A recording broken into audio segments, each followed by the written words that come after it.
For at least another our I remained awake, कि पहले तो काफ़ी समय तक मैं जगा हुआ रहा। Starting at the slightest sound, कि जो भी हल्की सी आवाज़ जो सुनाई दे रही थी तो मैं उससे काफ़ी ज़्यादा सरप्राइज हो जाता है। हर मोमेंट को मैं नोटिस कर रहा था। Everything seemed quite in the house, कि घर में जो भी मतलब घर में काफ़ी ज़्यादा अब शांति जो है वो मतलब प्रत्येक चीज़ जो है वो काफ़ी ज़्यादा क्वाइट एंड शांत दिखाई दे रही थी। आई फेल एस्लीप, कि मैं सो गया। I must have been in a deep sleep for a long time, कि मैं लंबे समय तक काफ़ी गहरी नींद में सोता रहा। All of a sudden I was awaken with A start by a heavy body tumbling down right on top of me, कि अचानक आई वॉज अवेकन, कि मैं अचानक जग गया। With A start by a heavy body, कि किसी भारी मतलब काफ़ी ज़्यादा हैवी बॉडी के गिरने से। Tumbling down right on top of me, कि अचानक मेरे ऊपर किसी भारी बॉडी के गिरने से मैं अचानक जग गया।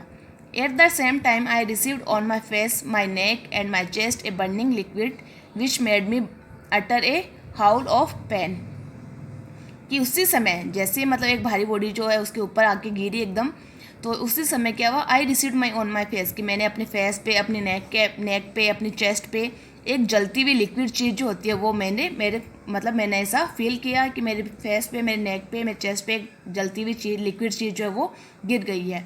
विच made me utter a howl of pain, और जिसके कारण मैं दर्द के कारण चिल्लाने लगा।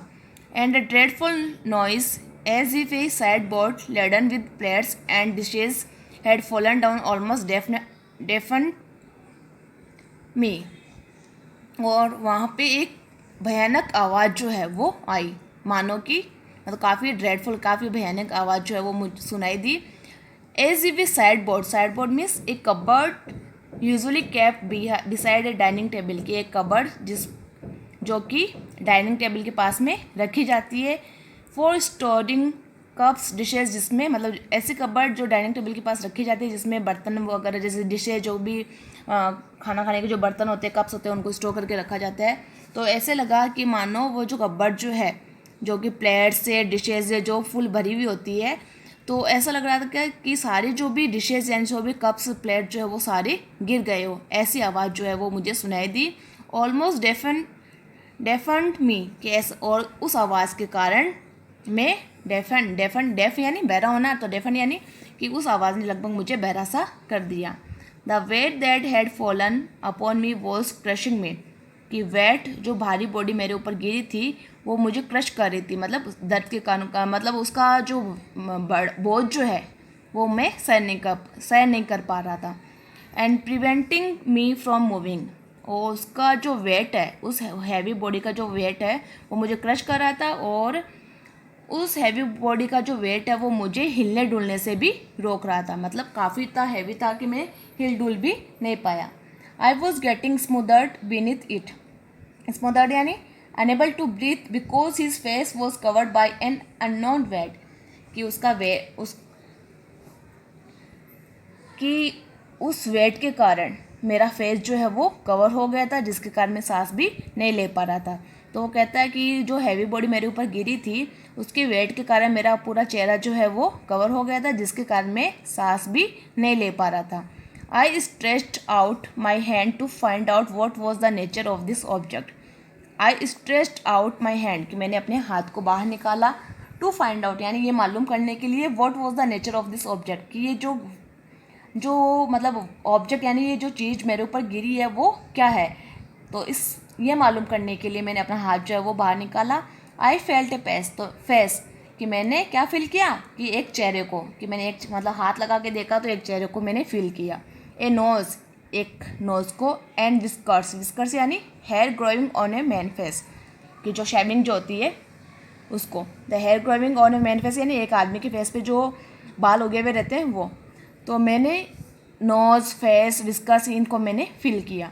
With all my strength I struck a blow at this face, कि मैंने पूरी स्ट्रेंथ से, पूरी पावर के साथ में मैंने उसके फेस पे एक चाटा, मतलब काफ़ी ज़्यादा मतलब चोट जो है वो की, मतलब उस पर ब्लो यानी प्रहार किया यानी चाटा लगाया। But I immediately received A sure of slaps, लेकिन जैसे मैंने उसकी चाटा लगाया मैंने तुरंत काफ़ी ज़्यादा थप्पड़ मतलब जैसे थप्पड़ों की बरसात होती है वैसे मैंने वापस रिसीव किया। विच made me jump straight out of the socked seat, और जिसके कारण क्या हुआ कि जंप यानी मैं जंप लगाई मैंने straight out of the socked seat, कि जो गद्दे जो है सॉक्ड यानी गिले हो गए थे तो उस गिली सीट के बाहर मैंने जंप लगाया। The door of the room was open, और रूम का जो डोर जो था वो खुला था। I rushed into the corridor in my nightshirt, कि मैं मेरे नाइट शर्ट में था, और नाइट शर्ट के साथ ही में मतलब उसी नाइट शर्ट में मैं कॉरिडोर में दौड़ा। O heavens it was broad daylight. अब वो कहता है कि जब मैं बाहर दौड़ा तो क्या हो गया था, मतलब काफ़ी ज़्यादा रोशनी यानी दिन हो चुका था। The noise brought my friends hurrying to the spot, कि जो मैं आवाज़ कर रहा था मतलब वहाँ पे सारी जो ये आवाज़ें हुई थी उन आवाज़ों के कारण मेरे फ्रेंड जो है वो उस जगह पे सभी जल्दी से आ गए। As I looked into the room with them, तो आगे वो कह रहा है कि मैं जैसे ही मैंने अपने फ्रेंड्स के साथ में रूम में देखा, I found lying on my improvised bed, कि मैंने पाया lying on my improvised bed, improvised यानी made up on the spot without plan और प्रिपरेशन, कि बिना किसी प्लान और प्रिपरेशन के बिना उस जगह पे जो मैंने बेड बनाया था वो, तो मैंने उस बेड पे लेटे हुए पाया किसको, ए डिस्मेड वैलेट, कि मैंने जो बेड वहाँ पे बनाया था गद्दा लगा के उस बेड पे मैंने लेटे हुए पाया किसको, डिस्मेड वैलेट यानी शॉक्ड एंड अपसेट, काफ़ी ज़्यादा शॉक और उदास मतलब जो चेहरा उसको फील किया था वो मैंने मतलब किसी व्यक्ति को मैंने लेटे हुआ वहाँ पाया। While bringing me my morning cup of T, और वो कौन था कि जो मेरी मतलब सुबह की जो चाय मेरे लिए लेकर आया था। He had tripped over the unexpected bed in the middle of the floor and fallen on his stomach, spilling my breakfast over my face. कि मतलब सुबह हो गई थी तो सुबह उसकी मॉर्निंग टी जो है चाय जो है वो कोई लेके आया था वहाँ पे, और फ्लोर के बीच में मतलब फ्लोर के एकदम बीच में जो उसने बेड लगाया था तो उस बेड के बारे में मालूम नहीं था, जिसके कारण वो व्यक्ति जो था वो क्या हो गया, वो गिर गया और फॉलन ऑन हिज स्टोमक, और उसके पेट पे गिरा।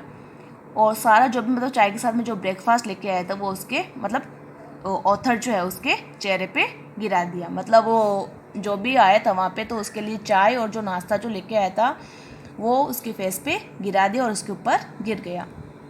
आई had taken many precaution by closing the shutters and going to sleep in the middle of the room. अब ऑथर बोला I had taken many precaution, कि मैंने काफ़ी ज़्यादा सावधानियाँ बरती थी।